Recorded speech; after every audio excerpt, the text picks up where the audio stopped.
In this tutorial, we will mount Azure Blob into Databricks cluster using Azure Key Vault.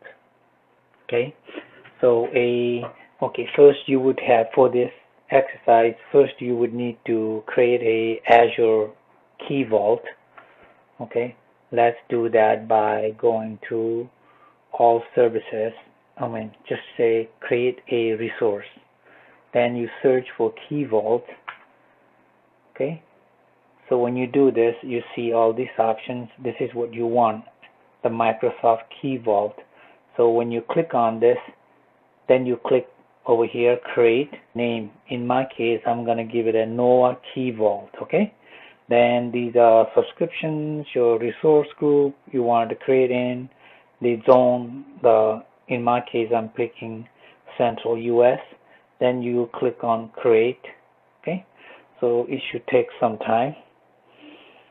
Now that we have created Key Vault successfully, let's create a secret with Blob AccessKey to storage account of our interest. Okay, so it says we have created Microsoft Key Vault in these resources successfully. So okay, that's good. So then you click on secrets.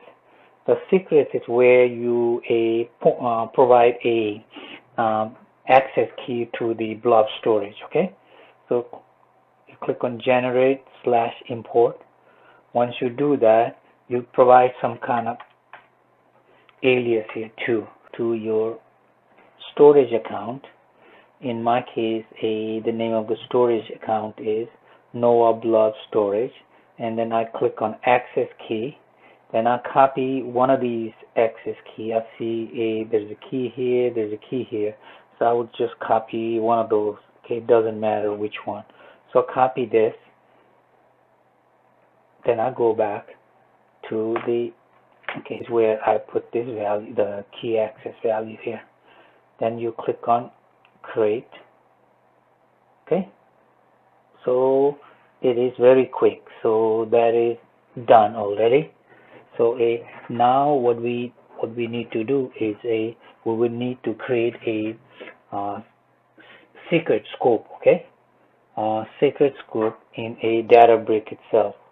Okay, for that what you need to do is you leave everything intact up to here, where you have your ID for your Databricks, and the instead of delete up to here. Then you put / you put in secrets dash, then you do a create scope. Okay, so once you do this, now you provide some kind of name here. This is also alias. Okay, so in my case, I would provide, say, a Databricks scope. Databricks _scope. Okay, so as soon as, and then over here do it for all users. Then it's asking for these two information, DNS and resource ID of your Key Vault. And for that you would have to go back to your Key Vault and then get that value. Okay, for that I go back to the Key Vault, go to the properties. Okay, once you go to the properties, you see the DNS name here. Copy this, provide the DNS name here. Now I'm looking for a resource ID. Okay, for that you see this resource ID here. You copy this, then you go here.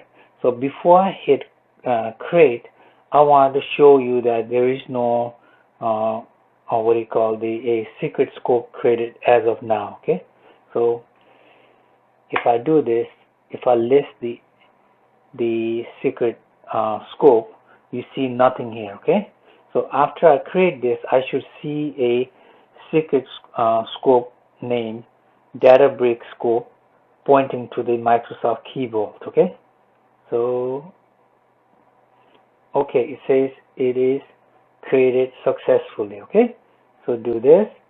So once you go here, now you do this again, you should see this. Okay, So now that we have a what do you call the connections, not connection, the Databricks having access to the key vault, now we can go ahead and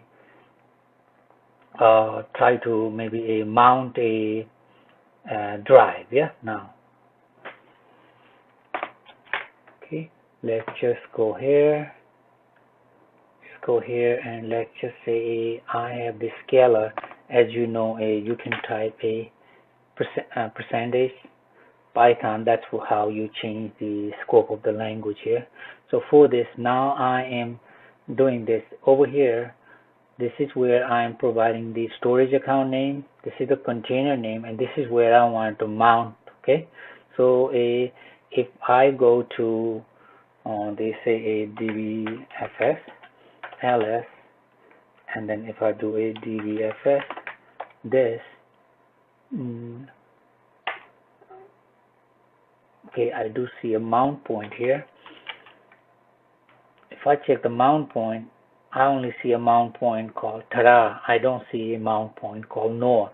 So I want to mount this a blob storage account under this MNT as a Noah. Okay, and for this, all I am providing is just a scope name which we just created, and then this is the key vault secret key we created in the key vault. Okay, so this is only two things you need to provide. Okay, now that we have mounted the storage successfully into the Databricks, so let's make sure that it is actually mounted. Okay, so let's do this shell command ls dbfs, and then we have mounted that under this. Okay, I see that it's mounted. Let's see the content. Okay, it has this file. Ta-da! Okay, so we can duplicate, see the same thing over here by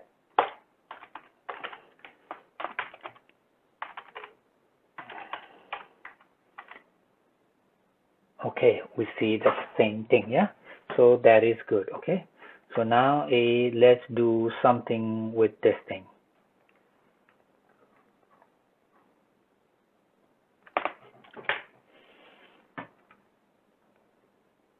Okay, let's create actually a data frame. Yeah, data frame out of this file, and which is a JSON file.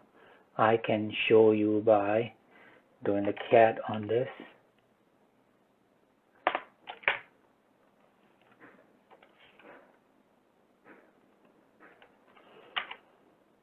Okay, you can see that this is a JSON file. So let's create a JSON, what do you call the data frame from this file.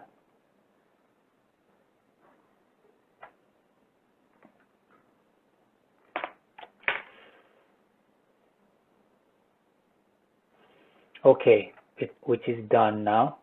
If you would like, we can check a schema of this data frame.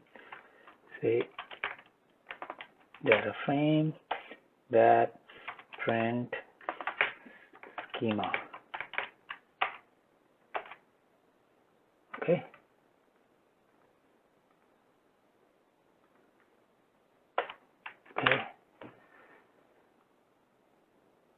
Okay, that's it. Okay, so we have all these columns, and these are the data type.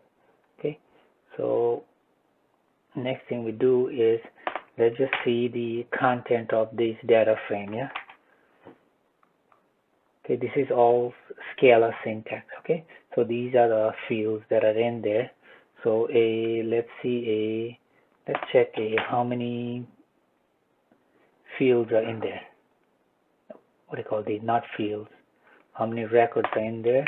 Just do a data frame dash count, and that's how you do it in Scala.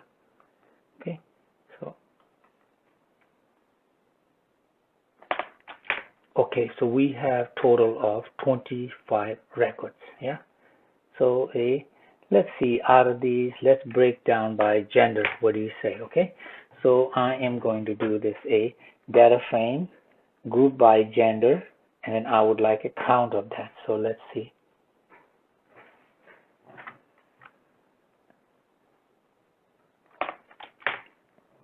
Okay, so we have nine females and 16 male. So I am interested in see what are the name of these females, okay? Because since they don't make up much number there. So I have the data frame select, and these are the field I'm selecting. Then I'm putting a filter saying gender equal to female, okay?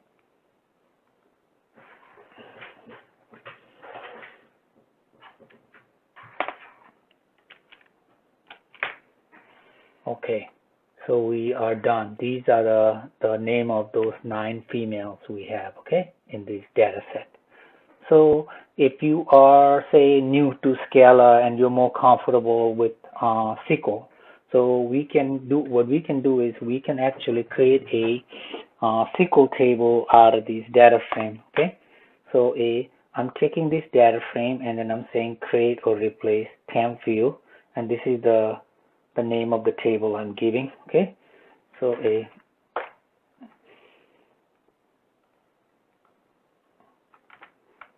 okay, so done. We have created this table. So you do this by changing the language context. So say select everything from, and then name of this table.